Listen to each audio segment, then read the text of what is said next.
Si la Biblia tiene un solo mensaje central, ¿por qué hay tantas interpretaciones de un mismo pasaje bíblico?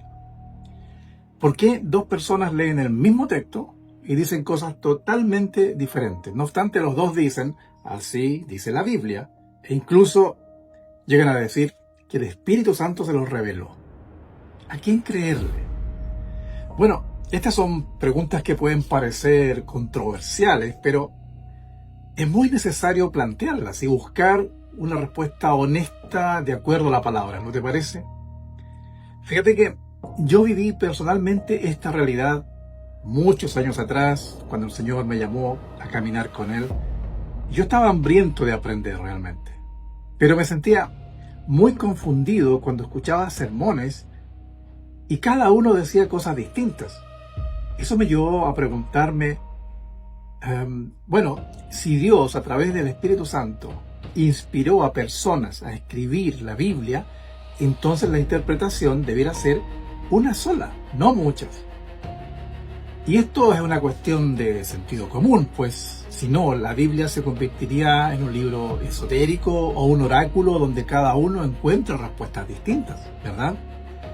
A ver, te doy un ejemplo cotidiano. Pensemos que yo encuentro una carta que tú le escribiste a tu esposa hace 15 años atrás, ¿ok? Cuando tú la escribiste, obviamente tenías un solo propósito.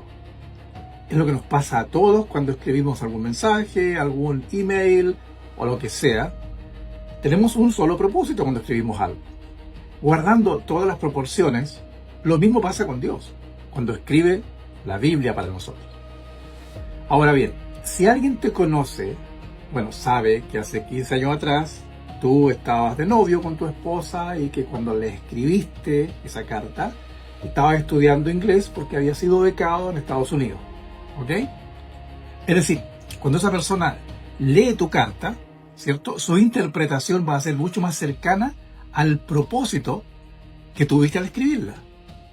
Pero ahora imagina que alguien que no te conoce, no sabe nada de tu historia, ni sabe cuándo ni por qué escribiste esa carta, y no conoce al destinatario, y nada, y comienza a interpretar tu carta.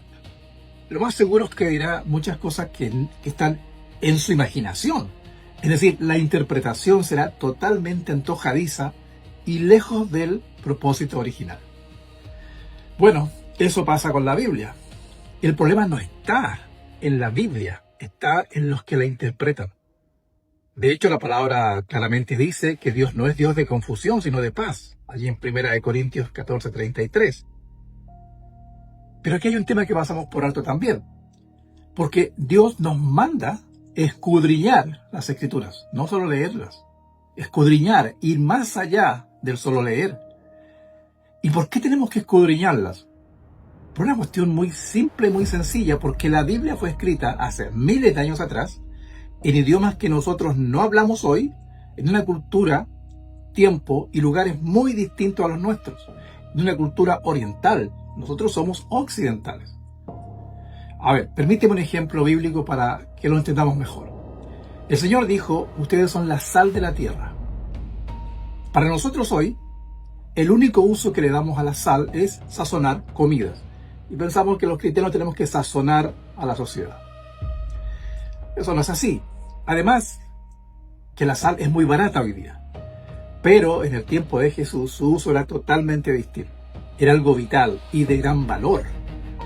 Era indispensable. De hecho, tan importante era que muchas veces se pagaba a las personas con sal, ¿verdad? De allí que proviene la palabra salario.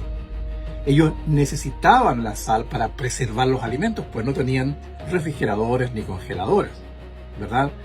Ahora, cuando uno entiende ese contexto histórico y cultural, mi comprensión de ustedes son la sal de la tierra tiene un sentido más profundo. Y es simplemente lo que el texto dice y luego que yo lo escudriñé. A ver, otro ejemplo. El Señor dice, si alguien viene a mí y no aborrece a su padre y madre y a su mujer e hijos y a sus hermanos y hermanas y además a su propia vida, no puede ser mi discípulo. Eso está ahí en Lucas 14:26.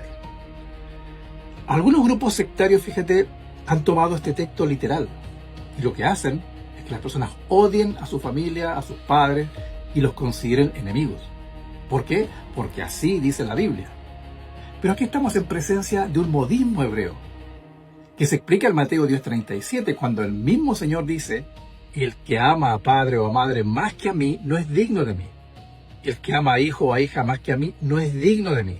Es decir, el significado del modismo de aborrecer es que el amor a Dios debe ser prioritario sobre cualquier relación terrenal, incluso familiar.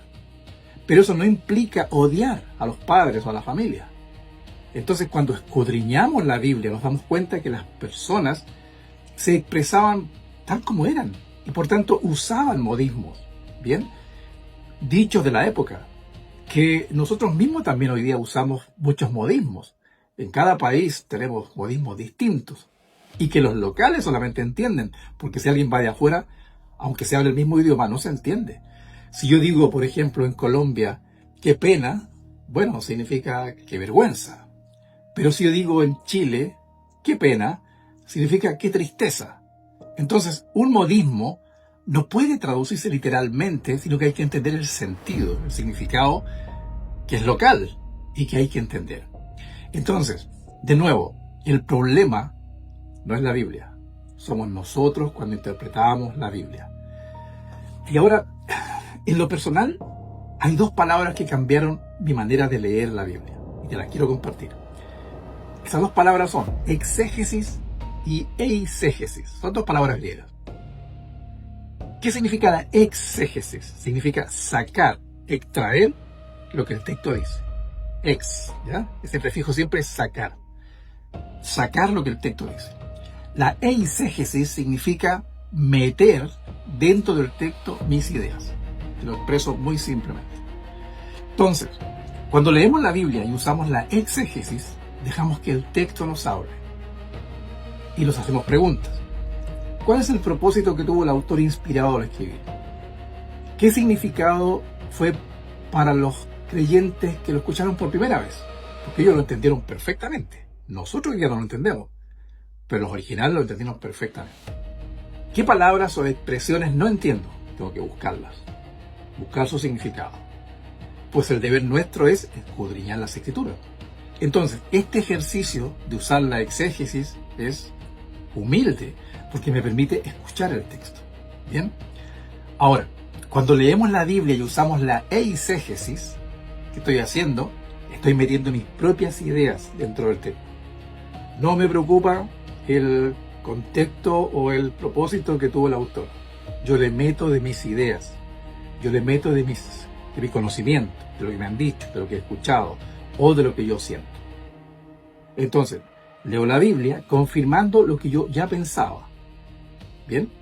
Es como leer las Escrituras con gafas de mi opinión sobre el texto. Entonces, todo lo que leo va a confirmar mi opinión. No es lo que el texto dice, es mi opinión. ¿Bien? Entonces, la exégesis honra la palabra, en cambio la eisegesis la usa como un trampolín para decir lo que se me ocurre. Te doy un ejemplo. Filipenses 4:13, texto famosísimo. Todo lo puedo en Cristo que me fortalece.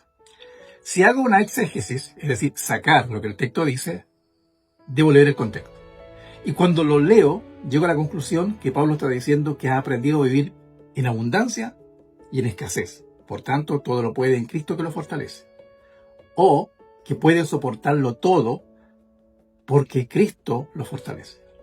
Es decir, no se trata de cuánto puede hacer, sino de cuánto puede soportar. Soportar, ese es el significado de ese texto.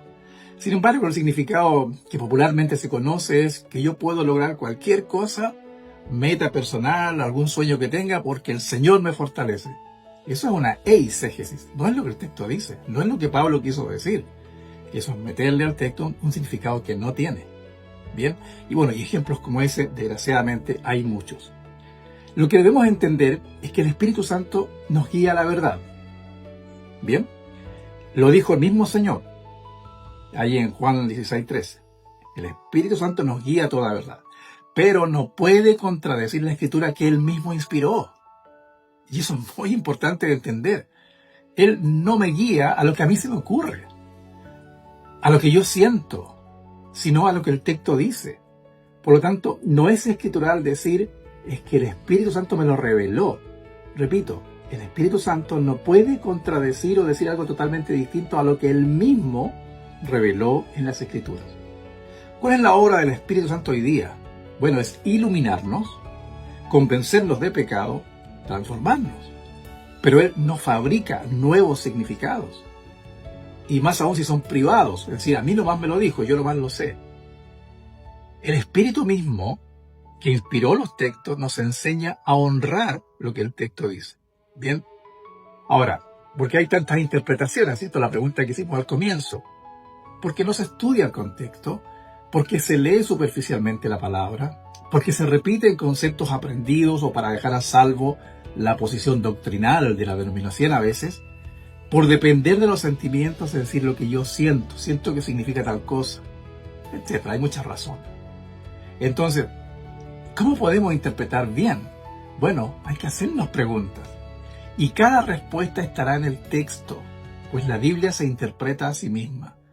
Leer el contexto, estudiar las palabras que uno no entiende, preguntarse, ¿en qué época fue escrito? ¿Quién lo escribió? ¿Por qué lo escribió? ¿Cuál fue el motivo?